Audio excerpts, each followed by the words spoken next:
What is up, Janksters? It's your boy Graham, also known as Havoc42 on the internet, and today I want to talk about a new card game that is quickly becoming a whole obsession. I've had the privilege of playing it a couple of times over the last few months, but since getting my hands on this game, I can't stop just goldfishing and trying different strategies and different deck builds. And the game is called Havoc TCG. So this is by Nyx Studios, and it's an absolute delight. So huge shout out and thank you to Nyx Studios for sending me a copy of this so I can get my hands on it, experiment a little bit, and try my hand at some deck building. And I've built a couple of decks so far, and the one that I thought had a really good chance, I actually got the chance to dust it off and attempt to take down the lead designer, Zack Howe, on my stream. Actually, we were playing on a digital client called Tabletopia that simulates tabletop gameplay, and what you're about to see is actually that gameplay. So huge shout out, thank you, Zach, for making the time and showing up on the stream. It was an absolute blast. So let's get into it. Now, Havoc is a game that is similar to other card games in that you do have a deck of cards that you are drawing from, so there is an element of randomness. Additionally, there is a resource system that increases each turn, so it feels similar to the mana system that you find in Magic or Hearthstone and the like. So it has something of that feel. But the game is also played on a 6x6 grid, and so movement and the action that the different combatants take during the course of the game is a huge factor. So how much one card is worth varies dramatically depending on where they're located on the battlefield, power, toughness, whether or not they can attack the turn they enter, those kind of factors. And so the level of strategy involved in this game is incredible, and some of the back and forth swings that you can see are absolutely amazing. I mean, in this game, not to bury the lead or, spoiler warning or anything, although this is very common in the games I've played, it feels like during your turn that you're completely in charge and you can't lose, and then your opponent will take a turn and one or two things will go their way and all of a sudden you feel like you can't win, but then your turn will come around and you'll draw that right card off the top and spin it around and feel like you're in charge, and it's incredible. Like, the highs and the lows of this game they're great. I'm a big fan, as you can hear. So thank you again to Nyx Studio. Thank you to Zack Howe for showing up. Thank you to my editor, Crepit Sundu, for making this watchable, even though it had been recorded live. So thank you so much. With that, let's get into the gameplay. Let's wreak some havoc, and I hope you like it. Again, check out the Kickstarter. Links in the description, and I'll also have my deck list down there. So, in a little bit of time, when you've had a chance to look through the decks that are available, look through the cards yourself, and you realize how poor my deck building is, please let me know in the comments below. I would appreciate it very, very much. All right, thanks, everybody. Let's wreak some havoc. All right, so here we are. We're using a service here called Tabletopia, and we're playing Havoc, y'all. We're doing it. It's here. That's right. Live on Kickstarter as of yesterday. Mm-hmm. Going pretty well so far. It's going pretty well. I would say so. Yeah. So you guys had a number of Kickstarter goals, and as I understand it, you completely crushed them, like way faster than you expected. Yeah. So yesterday was pretty mind blowing. So we launched at like 6 a.m. Pacific time, and within 30 minutes, we had hit our funding goal of 10K, and then we sat and watched that number tick up all day. So by the end of the day, we had raised 400% of that goal, 40,000. And in so doing, we unlocked 3 of our first stretch goals. Now, Antec, I think I've told you about Antec before, but obviously I haven't told your followers. Antec is our head writer. As I've mentioned in the chat, most brilliant person I know, obnoxiously so. He's an Oxford grad. The lore that he's created for this universe is incredibly rich and vast and deep, hundreds of pages of writing, and we are slowly but surely kind of releasing it to the world in dribs and drabs. But Antec would like me to tell you that we have unlocked 3 expansions in those stretch goals. I don't like referring to them that way. It's really one big expansion. All our stretch goals is one big expansion called Armaments and Fortifications. It's 75 cards. We've broken it up into smaller chunks of 6 or 7 cards so that we could at least get some of it out if we didn't manage to hit all of the stretch goals, which perhaps will happen at this point. I don't know, fingers crossed. But yeah, the expansion is really cool because it adds a lot of new card types and mechanics to the base game. So at the very least, people will be getting, anyone who backs us and gets a box set will be getting an additional 20 cards from the first 3 stretch goals so far, and it's be more than that. Heck yeah. That's incredible. buddy. I love it. Yeah, and it's, I gotta be honest, I've been delightfully surprised every time I sit down to play this game. I don't know, it plays just really, really well, is the bottom line. It's just, it's consistently delightful. And yeah, the vibe, I've referred to this in a way, I probably should have read this by you before I just shared it with folks, but I'm glad you signed off on it anyway. I've referred to it as if Magic the Gathering and Warhammer 40,000 kind of like had a baby. This is what you get. Because as you can see, it's played on a board, so we do have the motion tactical space is a thing, like Warhammer, and it's futuristic with, you know, a pretty gritty vibe to it, which again feels very, very, very much Warhammer, but at the same time, very unique in its own way. Like the art style doesn't look like Warhammer at all, but just general vibes. But at the same time, you'll notice that the main way that you interact with the game is with a deck of cards, and like this isn't a Magic deck, this is a Havoc deck that I'm holding in my hands right now. I love it. It's fantastic. So, yeah, it's very cool. So I gotta say, it is a physical game. So like what people game. are saying right now in Tabletopia, this is just a, you know, if others who are familiar with Tabletop Simulator, which I'm assuming more people are than with Tabletopia, this is just a virtual version of the physical game. So I don't want anyone to walk away from this thinking like this is Havoc Online, the digital game that you're gonna like pay for. No, that's not the case at all. This is just a space that allows us to, you know, show the game off. Yeah, put out says Pit Dragon Shield Seas. Fun fact. The cards, Havoc cards, are the standard 3.5 by 2.5, same size as Magic cards. So yes, like these, I think these are quiver sleeves that that this deck is in right now. They fit perfectly. Yeah.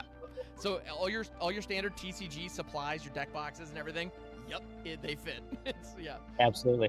And if you really want to get into the nitty gritty of manufacturing cards, the Magic cards are 280 GSM, which is the thickness of the cardboard, and our cards are 300. So they're just 20 GSM points better, which is not actually like representative of anything. They're just, I mean, almost imperceptibly more substantial, but I like to brag that we're better for that reason. But higher quality, you know? Yeah. Hey, there it is. Yeah.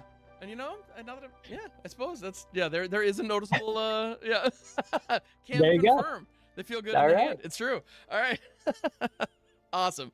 Love it. So one of the things I've actually been doing over the last couple of days is I've had my kitchen table has my Havoc board on it, and I have been goldfishing a little bit. I have two decks. I've been playing them against each other, and I have no idea if they're both decent or if they're both equally bad. So let's, it's one of the two. Let's find out. But let's find out. So today I'm going to be jamming with, so in this game, you have a pilot is the main, your main piece. It's kind of like your king in chess. So if the pilot gets knocked out, you lose. It's that simple. If the pilot dies, that's game over. So you need to protect your pilot, but at the same time, they are one of your strongest pieces. They're kind of your king and queen simultaneously. And we also have, the pilots also have mechs. And so you'll notice the mech suit that my particular pilot is occupying is Arsenal. Arsenal is exactly what it sounds like. It's a rig that can carry a whole bunch of guns. That's the, you know, which in an equipment deck seems like a good idea. My favorite mech that I've actually played with is actually Stretch. This guy over here. Neither of us are playing Stretch for this game, but it's just really well balanced and well-rounded. Meanwhile, my pilot is actually Zack Howe, who is a Irax. Did I pronounce that correctly? Do we need to? It's close enough. Okay. Irax. But I won't beat you up for it. Thank you, appreciate that. And the main benefit that I was drawn to this particular pilot for this particular deck is they have the graft ability. And graft is an ability that allows a combatant to carry a piece of mech equipment. And you'll notice that one card I have in my deck actually is a piece of mech equipment that just adds movement, which pilots normally don't have. And my thought is, give Zack Howe a jetpack and allow them to move around the field, and hopefully that'll open up some opportunities and supplies that I wouldn't have otherwise. That's actually pretty clever. I was wondering what the inclusion of the jetpack was for, because Arsenal's movement of 2 is not bad on its own. Not bad. But I now see the thinking. All right, okay. There's method to the madness. Exactly, because I want to, well before the game is over, I want to be able to eject my pilot, shoot something, and then back up into the mech. And I thought having that option was gonna be helpful. So that was my thought. Yep. I am a little worried that there's probably some element of mech equipment that I don't know rules-wise, and you're going to correct me, and I'm going to be real sad. But we'll see as we go. We'll find out. We'll find out. So who are you going to be playing today? So I've got Glider, that is my mech. He is, as one can imagine, rather mobile. He has a movement of 3, but he only has a range of 1. Graham had mentioned the balance of Stretch, for example. So Stretch is movement 2, range of 2. So we always try to offset these two statistics so that if one has a greater movement, then the range is going to be a little bit more limited, and vice versa. So Glider can really fly around, but limited in range, which means he can only attack within 1 row of whichever combatant he's targeting. My pilot then is Okan. He's one of our Weldekin. So I've mentioned Antec before. Brilliant sci-fi writer. He's created 8 unique alien civilizations. Just to take a moment to digress and brag about it, each alien civilization has its own homeworld that he has written. He has written histories for these homeworlds, and he's written prehistories to describe the entire evolutionary timeline of each of these original species, and all of that is just backstory, not even related to the main story of the game. So that's just to give you a sense of how rich and vast this world is, of the terms that I keep using just because they're so apt. But the Weldekin are a bird species, bird people. They've got a hive mind mentality type of thing, so there's some keyword mechanics that work with that in conjunction with some other other species. How is my background noise? Is it as bad as it is coming through? Yeah. Oh. Sorry. Like, no. We can still hear you, we'll but there's a little chatter coming through. Yeah. That is not awesome. Okay, well then let's mute this bad boy, and we'll let you talk because you've got the golden voice anyways. Oh, well, I've got a nice microphone. It does a lot of work. All right.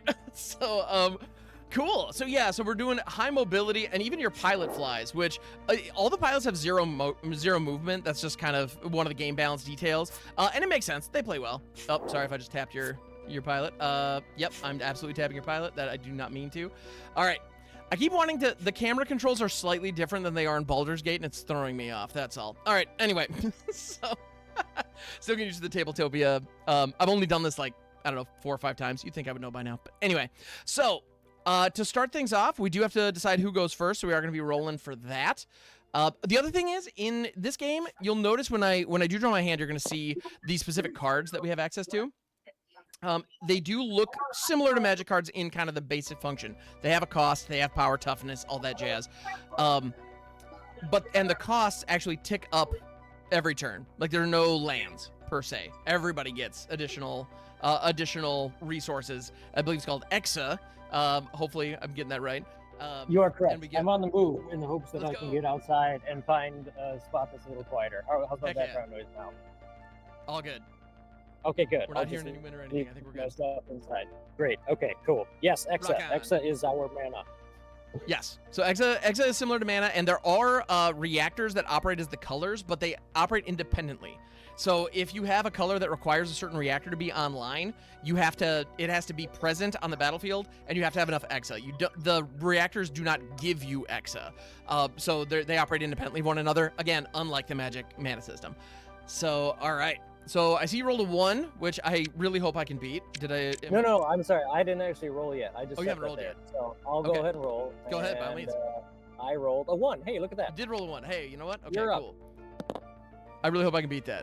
Oh, that's how I get that. So my luck is here now. I'll take it. And I think I will go first. Okay, sounds good. Yeah. And I will take the core card. For those of you familiar with Hearthstone, you might recall the coin from that game, which is just a free unit of mana that is widely considered to be OP. So we have our own answer for that, called the core. It's a card that costs 1 mana, or 1 Exa, as we call it, but it allows you to carry over that 1 unit of Exa to the next turn, whereas otherwise you would Exa's use it or lose it. So otherwise, if you didn't spend that, you wouldn't get to carry it over automatically. So I start with that in hand as player 2. We also do our mulligan phase, each year drawing 5 cards. Of course, the second I stepped outside, 2 freaking Harleys went by to really juice up our background noise there, which I was trying to avoid. But alas, it isn't. Actually, do I want to get rid of these all things? Good, no worries. How's your mulligan going? You know what? So I'm liking what I'm seeing except for 1 card. And so when you mulligan in this game, if I'm not mistaken, you actually take however many cards you want to replace, put them out face down, and then draw that many.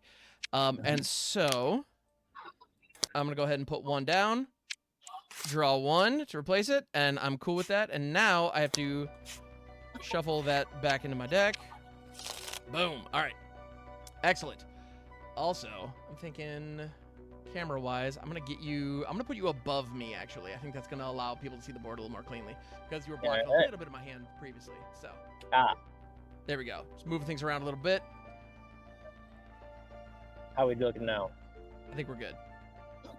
Feedback is always welcome as well, folks in chat. If you have a different feel, if there are any audio or visual things, please let me know. And Graham, if you wouldn't mind, if there are any chat questions for me, please let me know, because I don't have eyes on the chat. Oh, you got it. Absolutely.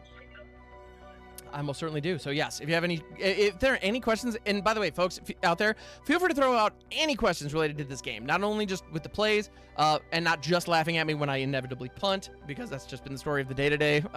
Hopefully my luck is going to be a little bit, or hopefully my focus is going to be better this time around. But if there are any questions about the game as we go, please don't hesitate. We got Zach here, so let's take advantage. All right. So I'm going to be going first. My mulligan's good. I'm happy with where my hand's at. And so I'm gonna go ahead and get things started. So for the first turn, we each have access to one Exa, and I do still, the first player still draws, correct? Yep. Excellent. I sure thought that was the case, and I just really wanted to double check before doing things incorrectly. All right, so I drew two of the cards that I was seriously considering cutting from this deck, so that's always fun. So I do not have a 1-mana play. However, I do have a Crystal Reactor, and so I'm gonna go ahead and play said Crystal Reactor. And you'll notice there are actually 6 spots for reactors on the board over here. And the goal is to actually get 4 reactors yourself first, if you can, because that would actually give you access to your mech first. You also notice pilots cost 4. I'll just note real quick, there are 2 conditions that allow the mechs coming into play, because you may have noticed, viewers, that there are no mana costs and no extra costs on the mechs. So mechs can come in either as of turn 8 or later, or once all 6 reactors are activated. And as Graham alluded to here, there's a caveat to that second rule, and that is if all 6 reactors are activated, but one player has played 4 or more, and therefore the other player has played 2 or less, then only the player with the majority of the reactors is allowed to get their mech in before turn 8. So we call that the reactor race, kind of game within a game that dictates the early rounds often, but obviously an advantage to get your mech out before your opponent. Yeah, absolutely. Yeah, and the mech is generally one of the strongest, if not the single strongest unit, in your whole deck. That's by design. So, all right. Especially yours with your 40 pieces of mech equipment in there. You know it. Yeah. And so, yeah, the goal that I have here is to play mech equipment before I get my mech out. So basically, I'm going to spend a lot of my early Exa, hopefully, if the cards cooperate, in getting a lot of big armaments on the mech itself. And so when it comes time for the mech to come out, it's just going to be able to do a crazy amount of stuff when it hits. But that is everything I got. So I'm going to go ahead and pass the turn. So take it away. All right. Turn 1 over here. I'm going to draw a card. Boom, boom, boom. What do we got? Okay. All right. We are going to play a 1-cost combatant right here. This is an Explorer bot who has an ability called Expedition. So if you're wondering how you get reactors, either you draw them from your deck or you use combatants with this ability, Expedition, that allows you to search your deck for them. So I played him. He has what we call Battle Prep, what Magic would call Summoning Sickness. I can't use him right away, and therefore I will go ahead and pass my turn. It is turn 2 for you. I'll move the turn tracker. Okie doke. All right, so I'm going to go ahead and draw for turn. We're now looking at turn 2. I do not have any Expedition cards of my own, unfortunately, but that's okay. So the Explorer bot has a range of 1, meaning it can attack 1 row in front of it and it can move 1 row per turn. So on the next turn, Zach's going to be able to move the Explorer bot up into this area called the Nyx, which will allow him to go grab a reactor. But also, the Explorer bot will be able to attack the entire front row, the entire row next to, further up from it. So I need to be aware of that, because it's pretty clear that what Zach's going to want to do with that is move one space forward and go grab a reactor. So as a result, I've got a couple of different plays that I could go for here. And I think what I'm going to do is establish a combatant of my own. This is an RC mini mech. It also has 100 attack and 100 defense and 1 range and 1 movement. So you'll notice a lot of similar stats to the bot here, except instead of expedition, it has graft, meaning that it can carry a piece of mech equipment. And so my hope is right now I just have a 100, and it's going to be outside of the bot's range next turn, but it will be able to step up and hit the bot itself. So that was the main strategy behind that play. So I'm going to be able to remove the Explorer bot, but not after it gets a reactor. But I want to be able to answer that because you'll notice our pilots are back in this other zone. They're back in the pilot zone. And the thing about it is, it isn't on the board. But if troops do get further up, they can still hit the pilots. So just because it's not on the field doesn't mean it's not vulnerable, which is obviously really important because the only, the win condition is to pick off the pilot. And so if you couldn't do that without the pilot being deployed, it would cause some issues of just being able to turtle up, which obviously we don't want. So, and so I do want to be aware of that Explorer bot and have an answer to it. So that's exactly what I'm going to do. And I'm going to go ahead and pass the turn. Take it away. Okay, sounds good. Yeah. Turn 2 over here. I'm going to draw a card. I am then going to ruin your day. First thing I'm going to do, I'm going to move up into the next thing. I am going, oh my goodness, I forgot you had to play it. Doesn't matter, I'm still going to do it. It's worth it. Move up into the next, I'm going to grab the Stellar Reactor. I thought it was super clever because I was going to get the Crystal Reactor, but you had already done that. So, you know it. It's active, whatever. I'll just spend all 2 of my Exa then, and that's fine, to play Live Layer on your mini mech there to do 100 damage, and pew, he donezo. Fair enough. And I will go ahead and pass my turn because I spent all my Exa. Turn 3 for you. So, yes, Red Mages, Shock is in this game. There it is. All right. Excellent. All right, cool. So, I'm going to go ahead and draw and be mildly bummed at what I'm looking at here. So, I've got 3. I'm going to do the Exa efficient thing and play out a Wasteland Raider in my back row. The reasoning for that is if I establish in the secondary row here, the bot's going to be able to pop up and hit it. And as you can see, it's 400, 100. So punches really hard, cannot take a punch to save its life. And it has Plunder. So when this attacks a pilot / mech, so if it is capable of actually hitting Zack's mech or pilot, I get to steal a non-combatant card. I actually remove, I just take a card straight from the hand. It is random, but it can't be a combatant. But it's pretty mean. It's kind of a Dothy Voidwalker style effect. Someday I will stop making Magic analogies. I'm sorry. No, it's fine. Do it. I mean, hey, it's a good frame of reference. Help people understand. All right. I'm fine with it. Okay, sick. And with that, I think that's all I got. Okay. All right. Turn 3 over here. Be honest, is the wind really coming through on my audio? Not really, actually. It's a lot quieter That where you're is at awesome. compared inside. So yeah, no. So much better. Whatever Okay. sound filters you got on that mic are doing their job. Yep. Great, finally. Okay, so turn 2, I'm going to drop in a 2-cost combatant, a Peace Expeditionist, who has movement 1, range of 1, expedition, and transference, which is a secondary ability, a secondary way to get reactors. So you've played 2 there. I've got 1 left to spend, so I will drop in let's just go tiny little deconstruction droid right here. I will then play a microbial reactor, which I will force to draw. Very nice. I will go ahead and pass my turn. Turn 4 for you. All right, drawn for turn. That's a card that's pretty good in this deck, but I don't think I want to play it here. So it's turn 4. I could theoretically play out my pilot, but I don't think I'm going to do that just yet. Let's see. 4. So again, I want to be efficient. So I think what I'm going to do here... Okay, I'm actually... Well, no, I'll be all right. So I'm going to play out a Dense Canopy. Thank you for the Microbial Reactor, by the way. Appreciate that. And so because the Microbial Reactor is live, I'm able to play Microbial Tech in this case. So the Dense Canopy, it gives a -1 range for all of your opponent's combatants in the Nyx, which is those center 2 rows. And if an opponent has bioluminescence, both of them are immediately destroyed. They offset. So bioluminescence is going to reduce the Explorer Bot's range to 0, meaning it can only attack within melee, which means it needs to be in an adjacent square in order to hit. Crap, I missed something. I apologize. I just appeared to grab my phone. So you played bioluminescence. Okay, so we're going to drop that over here. In it's in Permatech. Okay. Okay. I believe that only affects the Nyx, right? Yeah, -1 range. Yes. Oh, we're playing Dense Canopy. Oh, you were talking about bioluminescence because you also have that in your deck.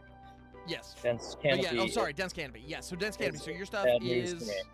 Yeah, your Explorer Bot's range is reduced, as will the Expeditionist be next turn. So, and with that, I'm going to go ahead and move my Zeta Simian up. Because you can. I'm a little less afraid all of a sudden. It's funny how that works.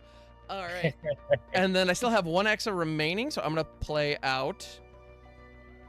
let's see. So, yeah, I'm going to play out an Arsenal Droid.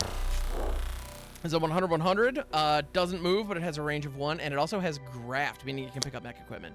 So I'm going to put it directly across in the Explorer Bot. The Explorer Bot will be able to step forward and hit it next turn, which would kill both of them because of the way melee combat works. So that's an option. Well, except for the fact that I have Dense Canopy, or that you've got Dense Canopy in play, meaning that my range is reduced by 1 in the Nyx. So this Explorer Bot effectively has a range of 0 at the moment. So he cannot hit your Arsenal Droid. You can even in melee. You can't. That doesn't work. No. So melee. The way that works is, you will always retaliate if you were attacked from melee range. But in order to attack a combatant, you still require a sufficient range to reach them. So if they're in another row, even if it's melee, it still requires a range of 1. Got it. Okay, so the Explorer Bot would have to be up into like directly next to it, in the same row. Yes, because while I'm in the Nyx, he'll have a range of 0. So, yeah, you're pretty safe over here. I love this. All right, so I've used all 4 of my Exa. I've moved and whatnot. I believe that's all I got. So, take it away. Okay, and it is turn 4 over here. Let's draw a card. Boom. Okay, Carl, thank you for confirming. Appreciate that. Yeah. We are going to do some stuff. So let's go. It's a good idea to do some stuff, huh? Let's go. Good, yeah. We're going to move up into the Nyx, and we are going to do Expedition. So we are going to grab, let's say, the Fossil Reactor. We'll pop that in play here. Boom. Yep. And you know what we'll do? We're also going to get risky. We're going to go Transference. I'm going to sacrifice him to get the Tidal Reactor. Now, all of a sudden, Graham's strategy has to change because he does not want me to get that last reactor because I will win the reactor race. I do want me to get that last reactor. But, for now, we'll see. So we are going to now move backwards with this guy because he's not doing anything in the Nyx.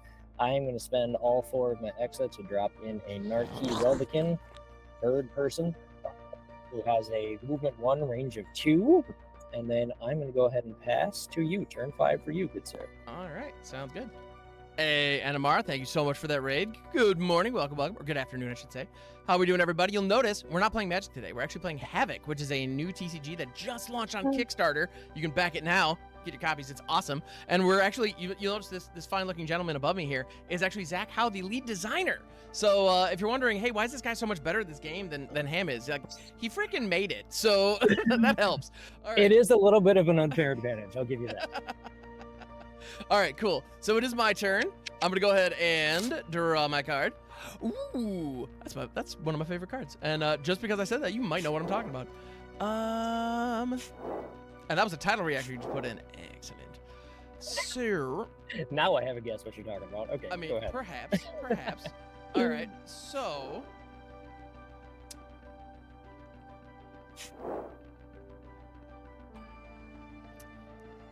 this is oh, perfect. Okay, so you know what? I've got 4 to work with, which is, or no, 5 to work with. But I only need 4. So, yeah, I'm going to go ahead and Tentacles or Narki, pulling it forward. Yep. 2 to right here. Yep. So that's 200 damage. 200 damage has been marked on it. And then, the Tentacles, it's basically a sorcery, so that goes to my graveyard. And then, Scrapyard, sorry. Arsenal Droid is going to attack for 100. Pew, Which, and I he mean, has should 300 take it out. total life, so that is, as you say, sufficient. And he is Dunzo. We hardly knew Excellent. ye, Weldekin. Wahaha. And then I'm going to move my Wasteland Raider forward 1. Just kind of march forward for the moment. In the Nyx, because I have the dense canopy, I'm not terrible. I'm okay. I'm in a decent spot. All right. And that's my turn. Take it away. Okay. Turn All 5 right. over here. Let's do some stuff. Get it. Let's see. Okay, so we are going to play our own Wasteland Raider in the back. I'm going to shift everyone over a little bit here, little bit.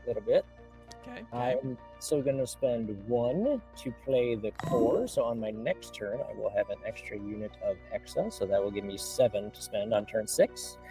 Excellent. These 2 guys are going to remain the cowards that they are and just sit put. And we will go ahead and pass to you turn 6.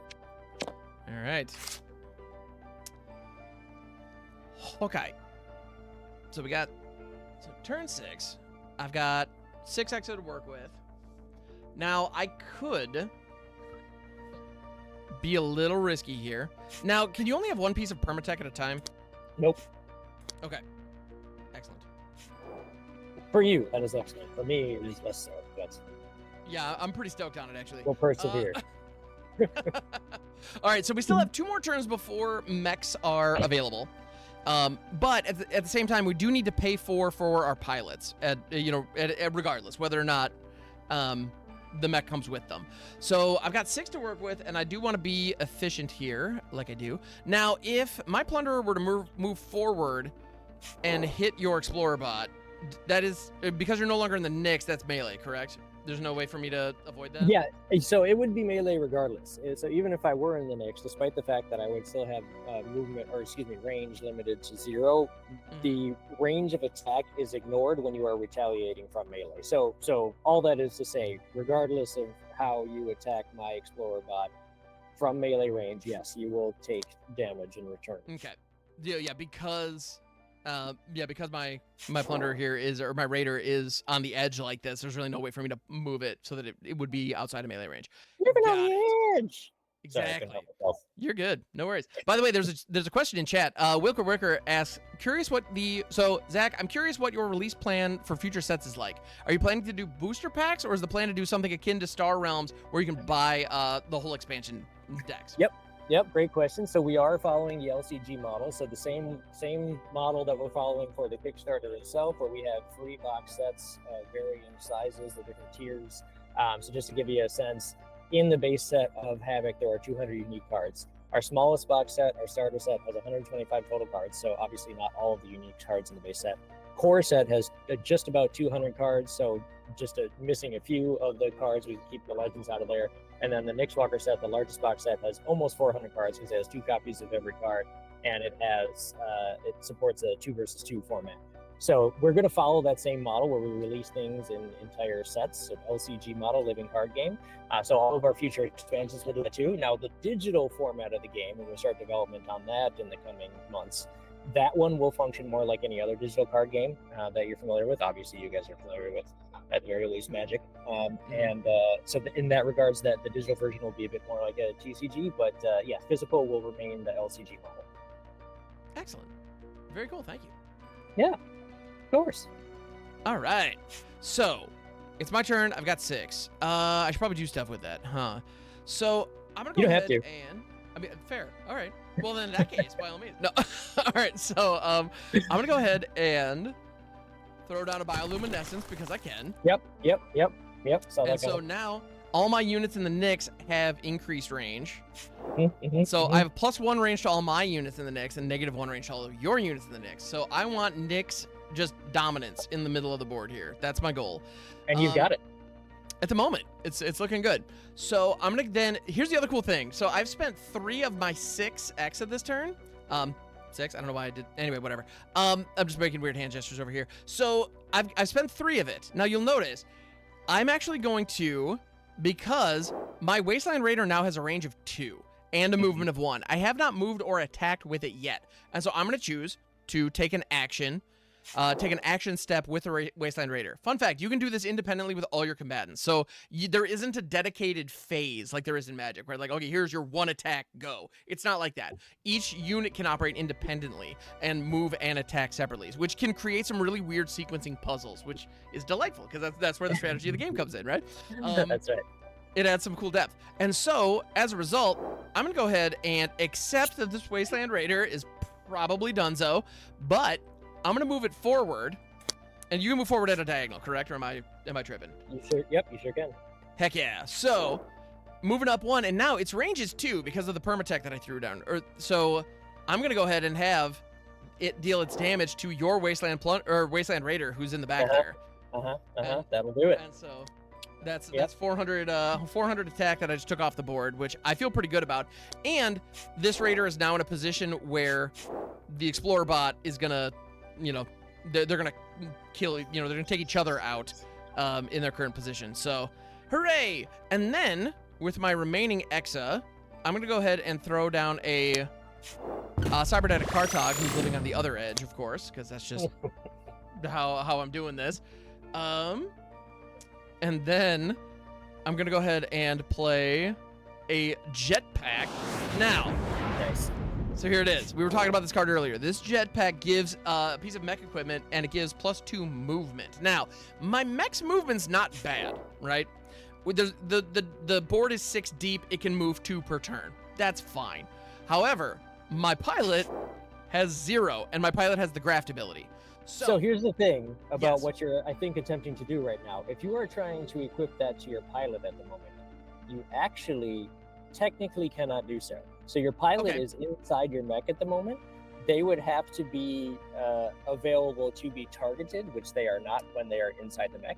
So that would require that either you deploy your pilot into the field of play first and then equip the jetpack directly to her, or you could, well, you can't. The mech be deployed yet because it's not turn 8 and you've already lost the reactor race. But if, say, if your pilot were not in your mech inside your pilot zone, you could then equip that jetpack to your pilot. But cool. Yeah. Thank you. Yes. That's an important piece of information. I was not aware of that. So I'm just going to reveal that I have a jetpack to you. So enjoy. I've already forgotten. Wait, forgotten what? What are you talking about? That you have a jetpack. I don't even know what it is. What's a jetpack? What are jetpacks? Who knows? I'm gonna go ahead. I do have a 2-mana combatant, or 2 exile combatant, so I will throw that down. And Anurag, which is a 1/1 with range 2 and movement 1 and 2. It also has fly, which is nice. And Hive Mind, which I don't think is gonna be relevant in this game, but you never know.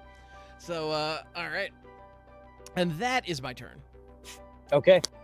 Then I we've have got 2 cards left in hand. I see you've got 3 and you're about to draw 1, so I'm worried a little bit about the card advantage situation, but let's see what happens. Yeah, well, it's surprising that I have it given how many reactors I've played, but okay, right. So turn 6, I've got 7 to spend. Thank you to my core card. So I'm going to spend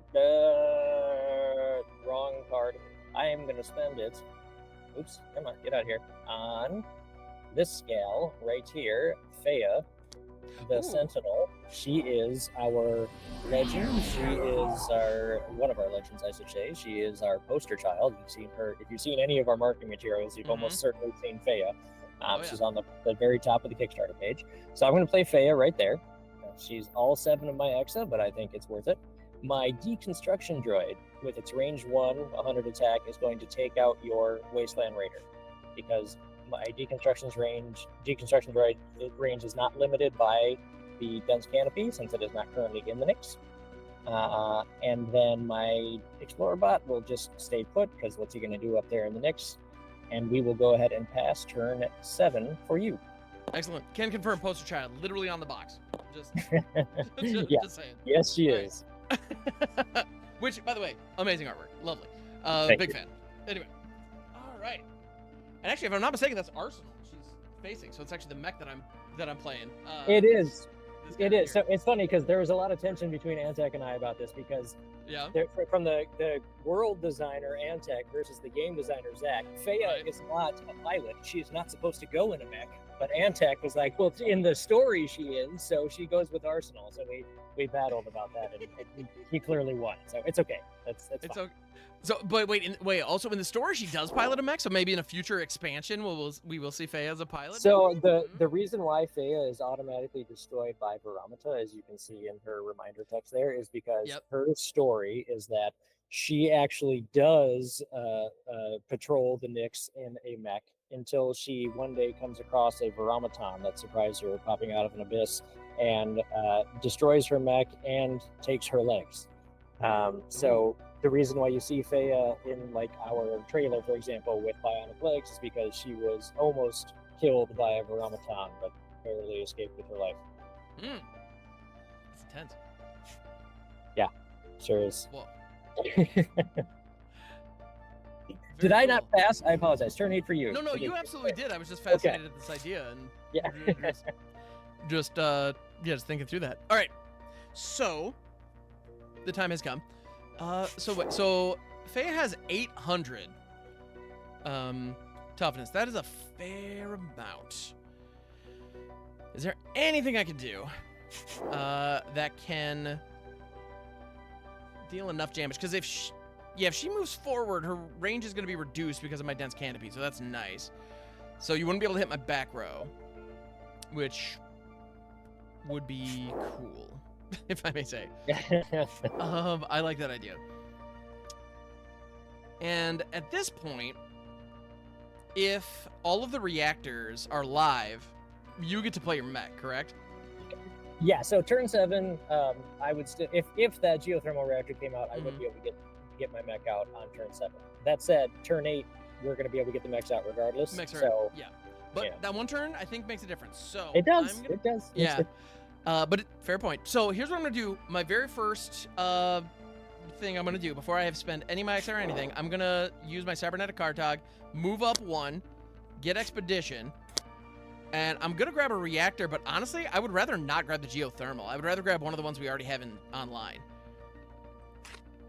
So I'm going to go ahead and grab a stellar reactor and put that into my hand. Now, normally we would dig into our deck for this, but with the way Tabletopia is designed, it's just a lot easier to do it this way. So one of the things about reactors is if you draw into one that's already on the field, you can just cycle it away for free. So I can then discard it and draw a card. And so that expedition just drew me a card. Is what I did there.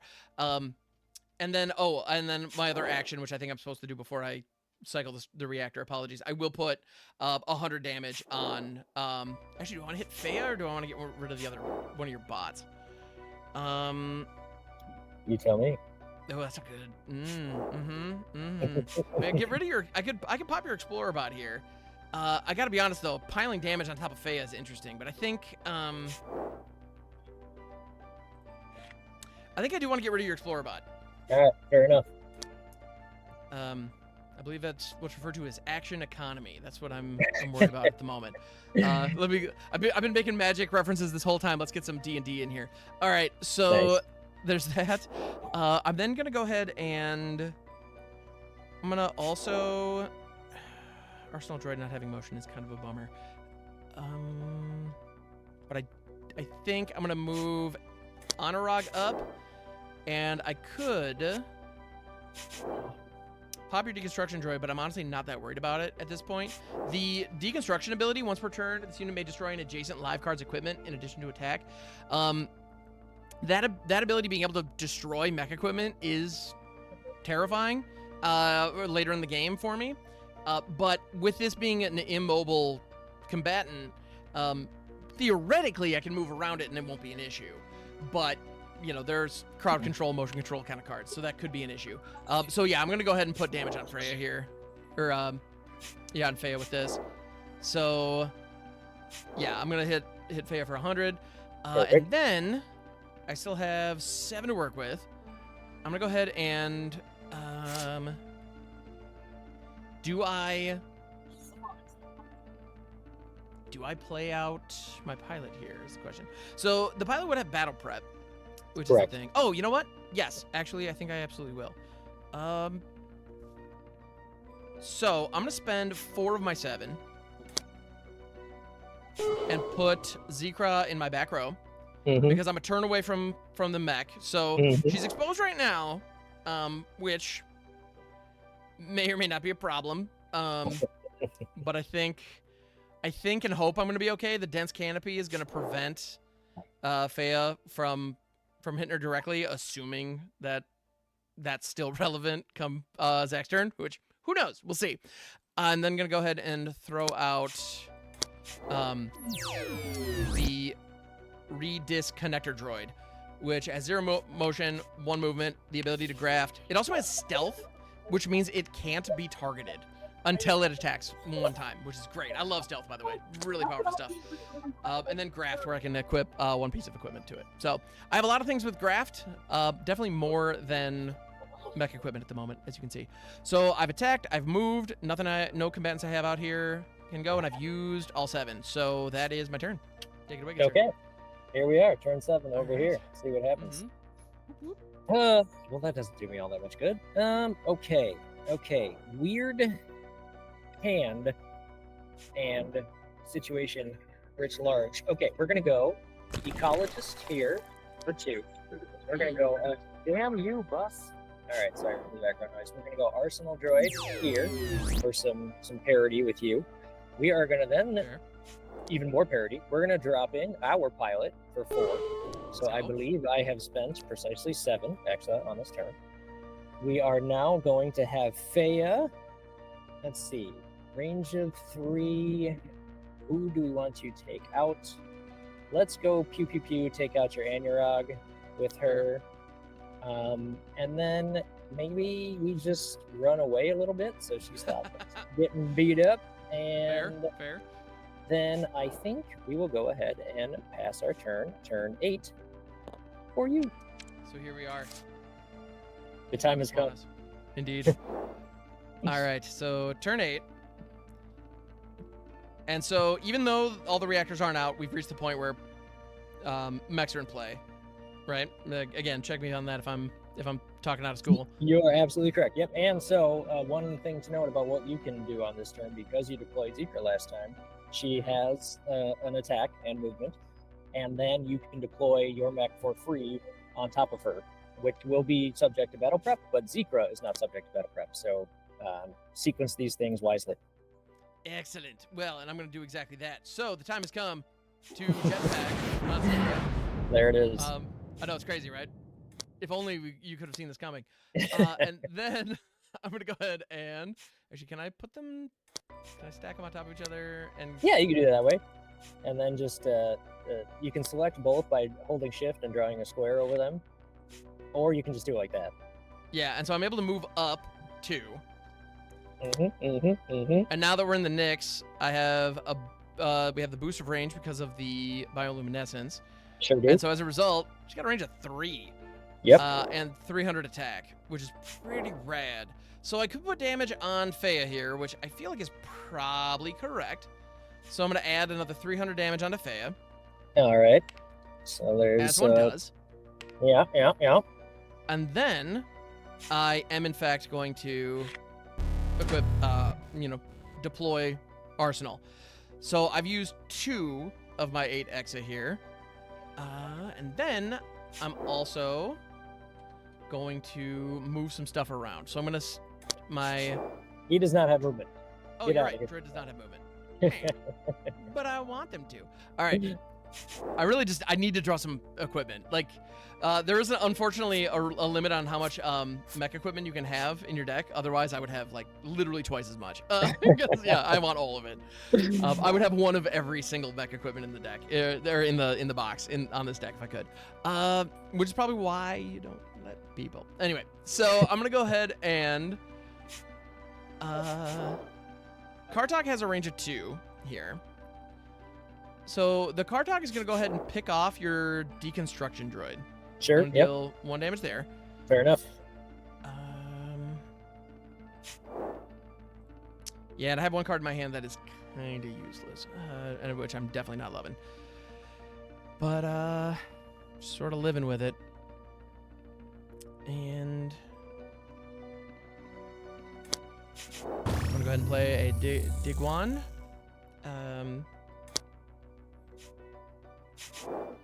And it is 0 movement, 2 range, 100.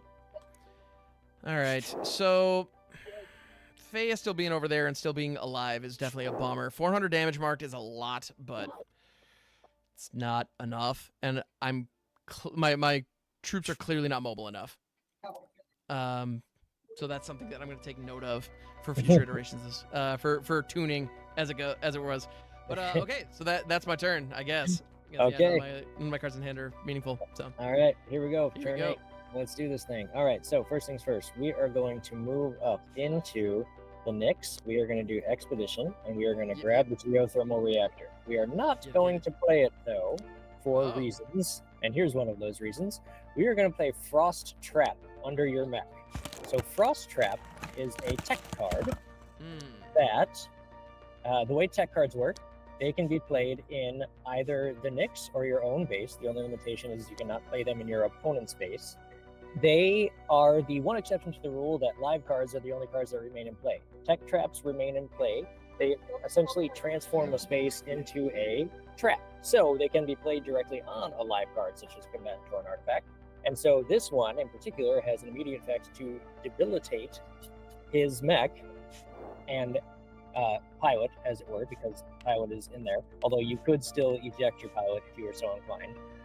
But anyway, so your mech is debilitated, cannot move or attack until you find some way to either activate the geothermal reactor, which would automatically destroy Frost Trap because it is an anti-geothermal card, meaning that it can only be played if the geothermal reactor is not active, or you could pull your mech out of that space. You just can't use its own movement to autonomously move it because it is debilitated. So that was a very long-winded explanation. All right, that's one thing done here. Now, second thing we're gonna do, we are gonna play Regrowth on Faya to give her immediate 100 life back. So we're gonna swap her 400 token there with a 300, and she's gonna heal 100 per turn going forward until she is fully healed or destroyed. So Faye is there. She is then going to, you know what? She doesn't have to move up. We still have range of 3. We are going to use her to do 600 damage to your mech. Oof. Are going to use my pilot to do 300 damage to your mech with his range of 3. So that should be a total of 900 between the two. I am then going to eject. I'm going to deploy my mech directly on my pilot there. I have spent, let's see, 2 and 3. I've spent 5 of my 8. I don't really have anything else to play, though, so we are going to go ahead and pass our turn. This turn 9 for you. All right, so gotta be honest, not loving most of the things happening here. So I drew something that's interesting. Problem is, it's not a geothermal reactor, and without that, I'm in pretty rough shape. Although I have Digwan over here, and so Digwan may pull with the attack. So this is gonna look weird, but just go with me on this. I'm actually going to attack my own mech. This is where Arena has a little "Are you sure?" window pop up. I say yes, just do it. And so that's gonna deal 100 damage and pull. Yep. Pull. Very clever. Arsenal out of there. All right. So, very well played. Yeah, thank you. All right. So a little bit of damage, but I actually get to attack and do stuff this turn, which that's good. I like that. So Arsenal's got a range of 1 now, unfortunately, but Arsenal also has not moved yet, and so I could move up at an angle and start taking some shots, which is a fun idea. I should probably do that. So first things first. What am I doing? That's the question, isn't it? So Faye's got still 500 left. Is there any way that I can deal with that? I mean, there is that, which is pretty decent. I'm not sure that that's ideal, though. So I'm going to have... I haven't actually spent any exit yet this turn. I'm going to go ahead and have the Cybernetic Cartog attack your Ecologist. Pew pew. Dead. Pew. Just get wrecked. I don't think I needed to move. Connector Droid can't move either, so that's not really doing anything for me. I've got 9 exactly to work with. So right now, Faye's got that regrowth on her, and that's kind of annoying. You still have 2 cards in hand. I don't know that this is the correct play, honestly. I really don't. So, I'm debating. Because... I think it is. I would do it. Okay, good to know. Thank you. Appreciate that. If I know what you're thinking, I should say. You know, so I've got, yeah, Arsenal does 300. How much is Glider doing? 4. Ugh. It's potentially risky, except for the potentially part. It's like hella risky. But you know what? We're here for the content, damn it. So let's go for it. So, I'm gonna go ahead and this is so questionable. Like your pain is just. Here's the other thing. You can't split your attack and your movement. If one unit moves, you have to move and then attack. And even if they have multiple, like even if they have 2 movement in the case of Arsenal, like I couldn't step Arsenal forward, shoot, then step back. The motion is one move. The attack is another move. They have to be independent of one another, or they have to all happen simultaneously. So that's a sequencing detail that's very important, and it is affecting kind of what I'm doing here. Because there is kind of a, I don't know, there's an opportunity, I think, but I gotta play what I see as kind of the tempo play, given the card I have in my hand. I don't know that I'm going to keep this card in this deck after today, but I got it, so let's ball. I'm gonna use Mass Recall. Return all non-pilot or mech combatants in the field of play to their owner's hand. If they have been defeated, owner chooses which card to keep, and the rest are discarded. So, I pick up a lot of stuff here, but Faya also just got picked up. Yep. I don't need the stealth chit in my hand. So Faya just got picked up, and the reason that this is in here is because my deck is designed to have, you know, I don't have any of my mech equipment on the mech itself right now, which is a big bummer. But the idea is my mech is supposed to be just the biggest, baddest unit on my board. And so my thought is this can force kind of a one-on-one mech fight, and hopefully I have an upper hand there. Is the idea? Mech fight, right? Mech fight. Yeah. Excuse me, ladies and gentlemen. Mech fight. All right. So I'm gonna go ahead and now I have the jetpack still. So I'm gonna go ahead and move up 2. Because I have bioluminescence, Arsenal is going to be able to attack for 300. I'm then going to, for my next trick, try to adjust this. Yeah, I don't mean to draw my mech, but I'll take it.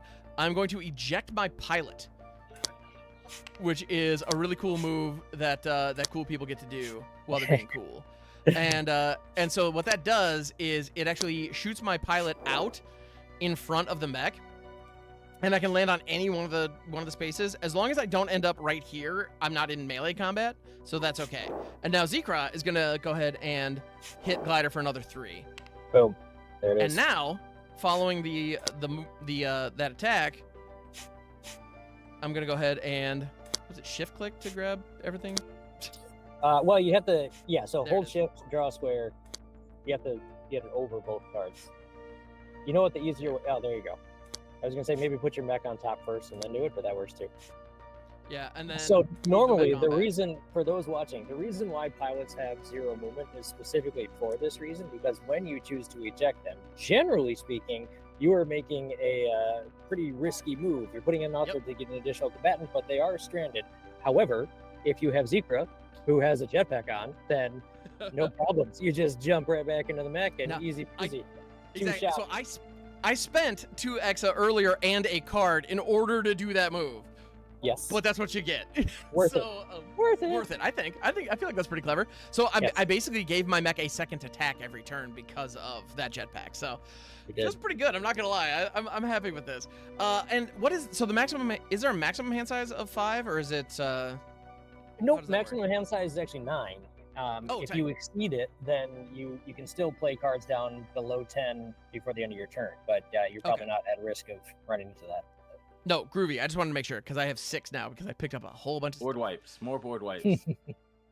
Exactly, Zero, if you get it. All right. So here we go. So that was a bit of a risky move, and at this point we've marked 600 damage onto Glider, who can take 2,000. Right now Arsenal has 1,000, and they can take 2,000 as well. So mine's dealing a little bit more damage, but we'll see what happens here. So that's my turn. So turn 9, thanks to that Michigas that you just pulled, we just have 2 mechs in the field of play. Yeah, buddy. That's weak sauce, my friend. All right, no, A little bit. It's fair. It's well played. It's well played. Thank you. Okay, so here we go. We are going to also be annoying, although is it worth? Let's go. Yeah. Okay, we're gonna go up 1, 2. And I'm gonna do 400 damage to your mech with mine. It has range of 1, although now that I'm in the Nyx, it's reduced to 0. Because same row, so we're good. Dense canopy, but yes, same row, so we're good. So then we are going to play Expulsion to send your mech and pilot back to the pilot zone. Oh, thanks. Pilot needs to go with. Yep. I'll let you deal with all that business. Then we are going. So we have 6 remaining. Yes. So I'm going to play a geothermal reactor. Now, it just so happens on the turn that you play a reactor, you also get a discount on those associated biome cards. They cost 1 less. So for that reason, I am allowed to play my 7-cost Tremor Mass for 6, which is exactly what I have remaining. So I'm going to put that guy out. Now, playing the geothermal reactor does destroy my Frost Trap because that was an anti-geothermal card, but I'm okay with that. I will take a big beefy guy over a Frost Trap any day. And we will go ahead and pass our turn. Turn 10 for you, good sir. Woof. All right. Sure.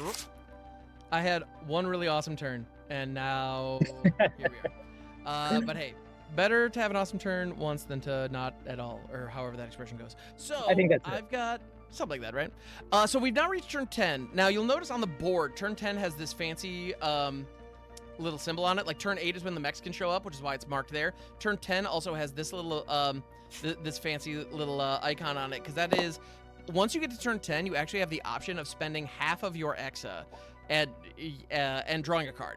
And so if you're completely just empty-handed, you got nothing to do, you can spend 5, draw something, maybe you'll be able to play it. You know, it gives you something to do, which is always nice. As it stands, though, I've got stuff to do. So I think what I would like to do ultimately is to get my pilot and my mech back on the battlefield. That is really where I want them in play, because, you know, I got my jetpack nonsense and I'm doing, well, nonsense. It's where I want to be. It is going to cost 4 to do that, though. Meanwhile, I have a fistful of tiny critters. And so I feel like the correct thing to do here is actually to throw those down and just get more attacks online as a way to deal with everything going on right now. Like, I don't have to put my pilot in harm's way, so that's what I'm going to do. We got 10 to work with. So I'm going to go ahead and let's see. So the Terror Mass actually only has a movement of 1. It also has an ability called Lure, which is pretty terrifying. If it's on the same row as another combatant, you have to hit it first until it's gone. So it kind of has this defender ability where it can soak up attacks for other folks. So if it gets next to, so honestly, I do need to address that at some point. I can't just ignore it. It also hits like a truck. This card's insane. Honestly, it's real good. It's a 7-drop, but man, you get what you pay for. It's great. So so there's that. So I think what I'm gonna do is, with my 10 Exa, I'm gonna spend 6 of it on a Viromatal Bane. Actually, you know what? I'm gonna put that like right in the middle. Oh. Yeah. I Check didn't it out. want Not living on the edge this time. Nope. Nope. And I've got 4 remaining. So I'm gonna throw an Arsenal Droid, a Kartog, and a Digwan. And actually, do I want to put the Digwan up there? I think I want to put the Digwan back here.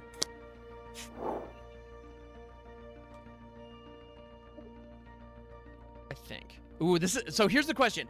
With the Digwan back here, it has a range of 2. And so I'd be able to hit the first row of the Nyx and the second row of my base. The problem with that is, so the question is Glider going to be coming in? Is Glider going to be moving forward? Because if Glider's going to be moving forward, then I'm going to be golden. with it back here. Honestly, I think I need to move it up though, because this guarantees the Digwan is going to have going to be able to hit something, which otherwise isn't. So I think that's probably where I want to be. If that means that it takes a hit this turn and gets knocked out, so be it. But that is going to require Glider to move up one because of the dense canopy. By the way, can we appreciate how much work dense canopy's done this game? Holy cow. Anyway. All right. I'm digging it. All right, and so with that, I'm going to go ahead and P the T, as it were. Pass the turn. Take it away. Here we go. Here we go. All right, turn 10. See what we can do here. Yep, yep. I believe your mech has 1,400 damage, correct? Correct, yes. Okay, well then that was a good pull. All right, so we are going to play Impactor Talon Fist on my mech. It is a melee weapon that does 600 damage. I am going to go 1, a 2, a 3. Oh, thanks. So I hate it. Melee weapon with range of 1, so I can now reach your mech and do 600 damage, which will destroy your mech. I have. Now, does your mech take damage in the process there because it's in melee? It would if your mech were in the field of play. However, because you're in the pilot zone and you are dormant in the pilot zone, no, you do not counterattack in this case. So that worked out about as perfectly for me as it could have, and I am not complaining. That was pretty good, yeah. Yep. Right. I'll take it. And then we're gonna drop in a Arsenal Droid and Arsenal Droid for 1. I've got 5 remaining, so I'm actually going to spend all 5 of that to draw a new card, as you noted before you can do. Now, I drew a reactor, which is really just a duplicate in my deck because of the reactor that I pulled from over on the side, so I'm just going to immediately discard that to draw a new card. There we go. That is a real card. Okay. I've spent all 10. I think my Tremor Mass is going to stay put for the time being for reasons, and then we are going to pass turn 11 for you, good sir. Okie doke. So turn 11, drawing a card. That seems to be an okay pickup. So,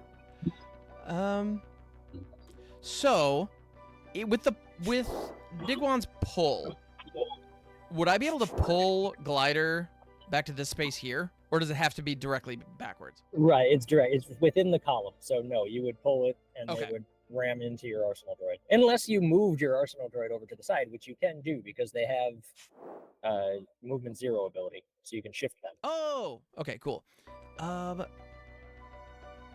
So, yeah, I can shift it over to the side, but that, I don't know how effective that would be.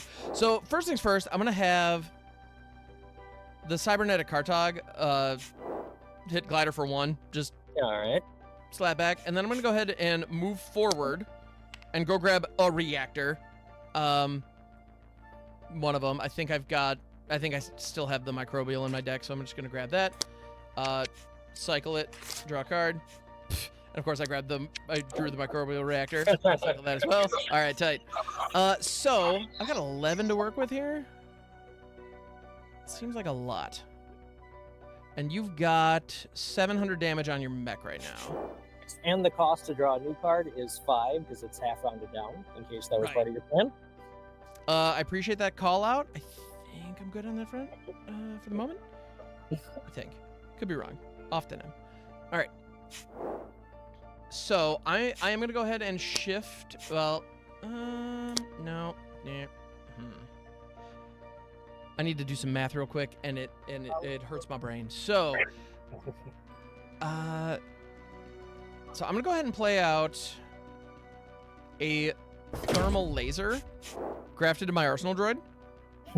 Nice. And then I'm going to shift the droid over, and the droid is going to use said thermal laser on your mech. So that's great. 400. Now, that is still melee because they are in adjoining spaces. Oh, right. So you know what? Honestly, but that is so okay. If it's okay with you, it's okay with me. That's fine. So, all right. Honestly, so I need to deal damage. I will absolutely take it. We're up to 1100. Okay. Oh, sorry. Oh, my bad. Let me clean up I was stuff here. And so that sends the laser and the droid to the scrapyard, if I'm not mistaken. All right. So how much damage total are we working with here? 1100. 11 hundo. All right. I still haven't done any pulling or whatnot.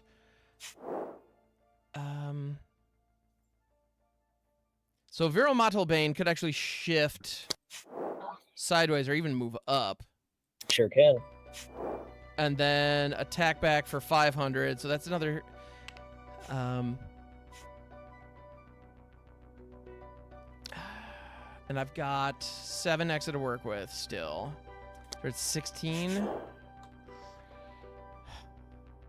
Yes, sir. The math on this did not line up the way I wanted it to. I'm okay with that. Yeah, I figured as much. So, yeah, I've got 7 left. I could throw some stuff out, but honestly, I need to get that mech out of here. I just need to get that mech out of here, no matter what. So I'm gonna spend my remaining Exa and freaking Ray Burst it. I'm sure I could have sequenced my damage better there, but I gotta blow that thing up because now your pilot is just chilling there, with 0 movement. Glider was the escape plan, so I needed to do something about that. And Digwan hasn't attacked yet, so yeah, range of 3. So Digwan is actually just gonna attack Okan for 100. Wow. So that. Okay. So you've got 300. So yeah, my pilot's still not active. I'm really hoping my crew here can take care of it. All right, I guess that's my turn. Okay. So you took a high risk running in and blowing up my mech, and I sure did. Yeah. I was able to knock your mech out in response because we're now in what we call a pickle. Although I might have just drawn a card that could save me here. Oh, I hate hearing that. Let's see what you got. Yeah, I know it's the worst. Do I want to? Yes. Yeah. So Light in chat with some questions. So there's no on-tap overlay. No, we're using a tabletop simulator here, and unfortunately, but it is what it is. How you win by the pilot being knocked out. So my pilot is Zekra, and Zach's pilot is Okan. So I need to destroy this unit. That 1,200 damage that I'm trying to get to is really important. 100 is there. I need to come up with 1,100 more damage. So that's what we're doing. Anyway, sorry, continue. So this is what we're going to do. We are going to spend 5 to draw a card. Excellent. And what else? I've got 6 remaining. So here we are going to drop a Blitz on our big old Tremor Mass to give him +2 movement. So he is going to move up 1, a 2, a 3.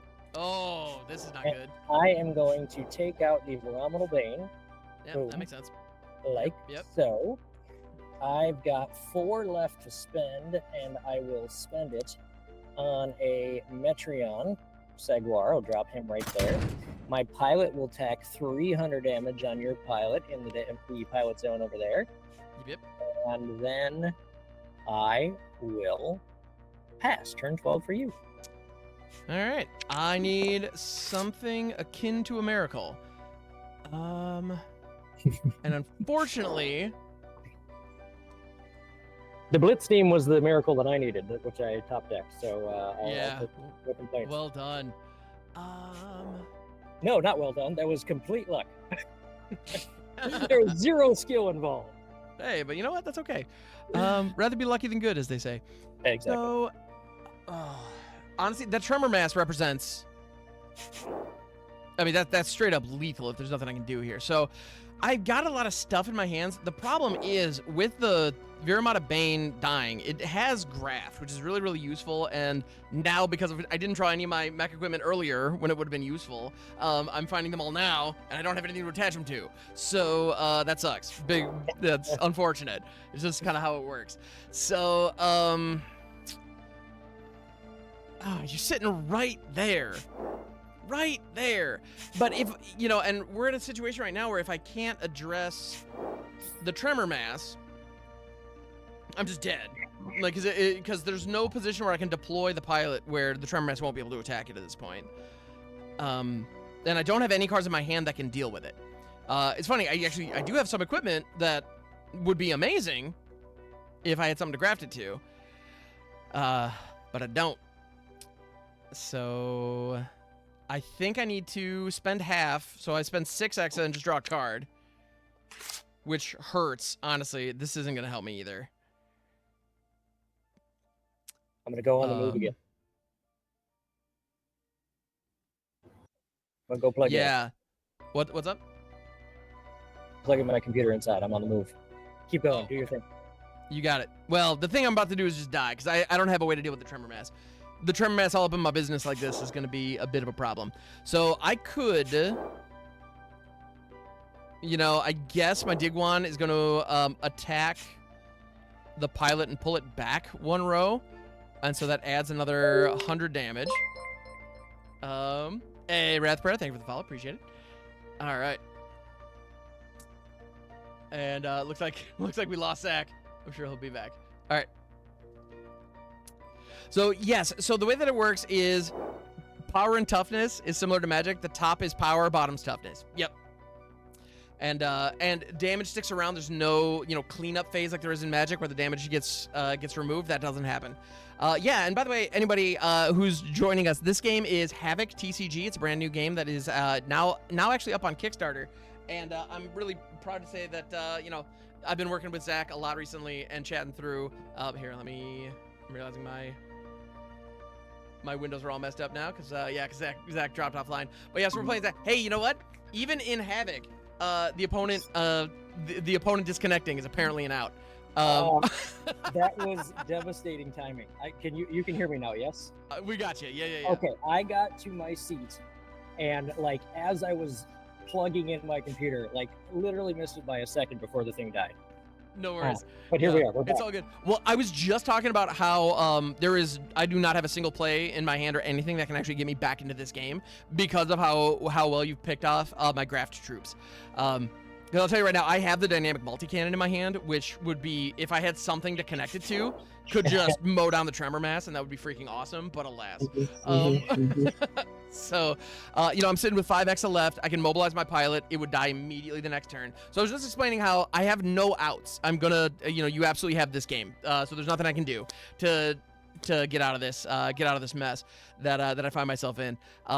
And then you disconnected. And in Magic, that's usually one of the outs. Is like our opponent's disconnecting. That's my only hope, is that they disconnect. Yes, but he's back. I have reconnected. Oh, we're back. Dang it. Reconnected in time.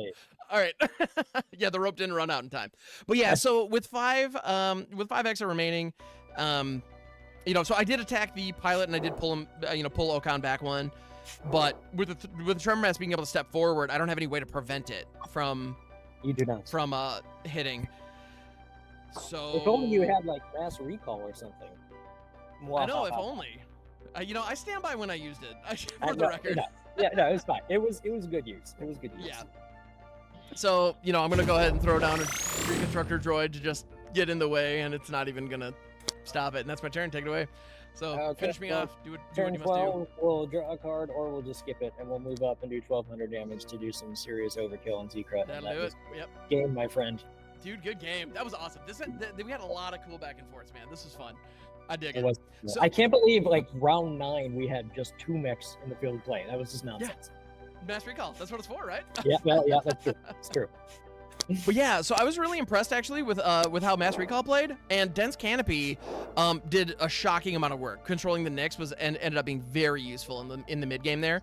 You know, one thing I would like to point out, yeah. Like it kind of seemed like you tell someone this guy got Dense Canopy and Bioluminescence in play. He definitely won the game, right? There's no coming back from that. You would think. No. You understood what needed to happen, and by having Tremor Mass is one of those cards where, honestly, like every time I look at it, I'm like, I should just put this in every deck, right? Because it's just so freaking huge. Like it's just that you have to respect it the moment it's online. You know, you just do. And that movement 1, range 1, it's a false sense of security, because once you get something that can push it or pull it around, then all bets are off. Oh my goodness, yes. Yeah, so I think I might get that in here. But the other thing is, I had a dead card in my hand for a long time. Ammo Redux without the equipment just didn't end up doing anything. So I'm thinking I'm probably gonna cut Ammo Redux. I mean, hey, if you had some weapons on, that would work. If I had some weapons, it could have been. Well, but I think I have reload in here as well, and I think they're a little redundant. So there are 2 different modes, 2 different formats to play Havoc in. There's aggro combat, which is 40 cards, singleton. That's what we're playing here. And there's also full tactics, which is a 60 card format, which can be, and you can have multiples of cards in that format. And I think if I were to do a build in full tactics, I think it would make sense to have ammo redux and reload in there because the deck is bigger, and having that kind of redundancy could be really useful. Whereas I think in aggro combat like this, I need more stuff that can affect the board more reliably, you know? And so that's my feeling there. Very good point. Yes, the good news for you specifically, because you love your mech equipment, the armaments and fortifications expansion that we've got coming out with the stretch goals does a lot of well, as you can imagine, armaments. There's a lot of mech equipment in there, but there's also items or techs that allow you to fetch mech equipment, or combatants that allow you to fetch mech equipment. So you're gonna have a bit more fun with that. Heck yeah, can't wait. But dude, this was an absolute blast. So, you know, before we kind of, you know, rein it, I want to be respectful of your time, of course.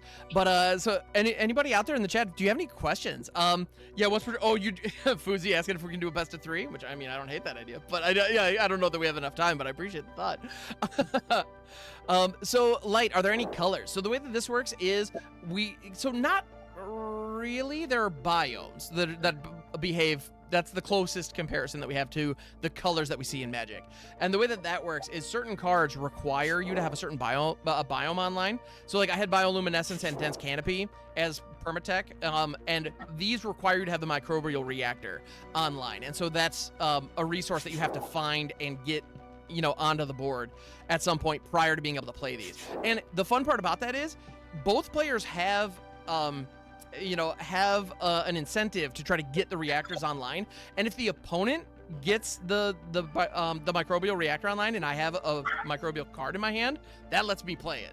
And so it's a little different than and it's these 6 are what you're always racing for. Well, and that's exactly it, right? So we wanted to design it in such a way that it is familiar and yet still different and original. So just that tweak of, you know, making what are essentially very similar to lands from Magic a shared resource, suddenly, I mean, that dramatically changes the mechanics of the game. So yes, the shared resource, for that reason, and for a lot of other decisions you make in this game, there's a lot of trade-off, a lot of opportunity cost, and we wanted there to be tension in every decision, just to really drive people crazy as they play the game.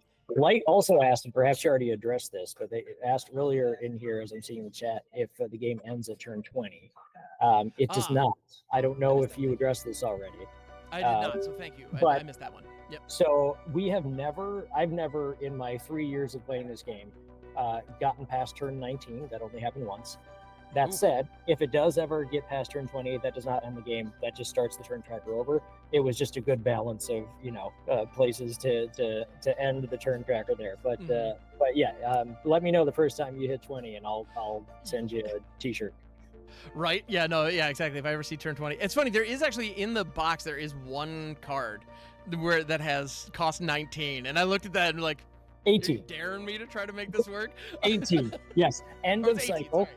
Which another point of contention between Antek and I, who I wanted to name it Cycle's End, he wanted to name it End of Cycle, and we argued on our side that sounded like a dryer setting, but alas, he is the creator of the universe, and so he gets to pick the creative thing. So End of Cycle. If that's, you know, the diegetic way that they would say it in the universe. Okay. Now, what it's referring to? So this game takes place on this world, or this what is actually a space station called Port Terminus, at the center of the Milky Way galaxy, in stasis next to the black hole at the center of the galaxy, Sagittarius A. So it's in stasis next to that, and around the black hole is this what we call the doomed star, a dying star that is in orbit around this black hole adjacent to this stasis static Port Terminus. Now, End of Cycle, what that refers to is this space station being this ancient and advanced and enigmatic technology. It comes in cycles, and these cycles are related to that doomed star's orbit. And what happens is the land of this terminus, called the Nyx, is this ever-changing biomechanical soil that, once a cycle is complete, the entire space station kind of reshuffles. And so everything moves around, everything resets, biomes are moved to other places if the reactors are activated, yada, yada, yada. Hence, cycle. Nice. Interesting. So it's an apocalyptic event in this universe. But interesting. I dig it. Very cool. And so like, why would we count turns? Because the turns, what turn it is dictates how many resources we have, and there are also certain things that occur during various turns, like being able to deploy mechs on turn 8 and being able to, spend X to draw cards on turn 10. Yeah. Well, yeah. So no, what turn it is makes a huge difference in the gameplay. Yeah. Cool stuff. That's right. So the Exo system, or the mana system, is a hybrid of something similar to Magic, as we talked about with the reactors, and then something similar to Hearthstone, in which it ramps up one per turn. So that's another reason for the turn tracker, as you noted. Absolutely. And that's actually something that I noticed in building decks, because in the aggro combat, there are only 40 card decks, but I found that I felt like I was adding a ton more cards, because the reactor cards themselves are the only things that's similar to land when you're building, and you only have 6 of them. And meanwhile, in a Magic deck, I'm building with 60 cards, and I'm putting like a third of those are lands, which, which one of those you pick is its own kind of puzzle. But at the end of the day, like, they're not the cards that do this stuff, So in this game, almost all your cards do something in a way that is really interesting. So I like the cards that do the stuff. Let's play cards that do stuff. That's I dig it, and that's ultimately why I don't like Ammo Redux just sitting in my hand. It didn't do stuff that game. I want to find the cards that do the stuff. But yeah, this was an absolute delight. Thank you so much for coming on and jamming. Did you have anything else that you wanted to kind of share with folks? No, I mean, as you say, the Kickstarter is live. You can find it either Havoc Gen 0. You search for it that way, you'll find it, or click one of the links on here. We managed to break our funding goal yesterday. On day one, within the first 30 minutes, which is pretty cool. Got up to 400% by the end of the day. Now we're barely at like 410 at this point, so things have really died down. So I mean, great suffering on my part, obviously. I'm kidding. Still feeling very optimistic about everything, but yeah, sure. Tell your friends, help us boost that thing up again. But please check it out. Let me know if you have any questions. You can always come to our Discord and play with our community and Utopia if you want. We have regular games. I've got a live match tonight with a couple of community members, and a big thanks to my friend Graham here, who is one of my favorite people in the world, best streamer in the world, as you all know. He was the first guy in the MTG community to really give me the time of day, and he has been an advocate for Havoc ever since, and I'm eternally grateful to you for that. So thank you. Goodness. Well, thank you for reaching out. And I got to say, I think the fact that you were able to hit those funding goals so fast is really a testament to the groundwork that you've been doing over the last few months to get people who would find something like this fun engaged and get eyeballs on it. Like, it's one of those things, grassroots efforts like this, at the end of the day, word of mouth marketing is really like the best way to go about it. And the fact that, you were just some guy who popped into my DMs and be like, hey, I got a game, you want to play it? And I was like, okay. And here we are. And it was great. Like, so it's funny. And I'm not just saying this because, let me put it this way. You're not paying me to say this. Like, we hopped on a call at this point a number of months ago now and played our first game together. And like, immediately I was like, I think I like this guy. And then played the game, I was like, oh, wait, this game kind of slaps. Like, this, this is going to be fun. I like this. And so it's been an absolute joy. And yeah, I'm going to be doing some more content. And I've been recording this whole game, and I'm going to edit it down and get it up on YouTube as well, because I would love to let people see it in action, because it's absolutely delightful. And yeah, I want to get the word out and let people know. I echo all of those sentiments. It has been a mutual feeling getting to know you. It's been like a year at this point, I think. I don't remember. Has it been a whole year at this point? Man, I don't know, man. It's been a long time. Something like that. But it's been great. This is fantastic. So yeah. Again, thanks so much, man. I guess I hadn't thought of a sign off. But I'm definitely going to be calling my stream here. So we're going to find somebody to raid, who's also out here, probably not playing Havoc, I'm guessing, but you never know. But thank you for having me. Thank you, everybody, for watching. Zach, thank you for being here. Yeah. Oh my goodness. But yeah, we will definitely let you go. So yeah, thank you so much, man. Definitely appreciate it. And if you ever see Zack Havoc in chat and you're wondering, wait, that's this guy. So direct any questions his way. Yeah. Awesome. Thanks, man. Good one. All right, so there we go. Let's raid another Havoc streamer. I would love to, honestly, straight up. If you liked what you saw, why not hit the like and subscribe to see future uploads. If you want to get your hands on your very own copy of Havoc, click the Kickstarter link in the description below.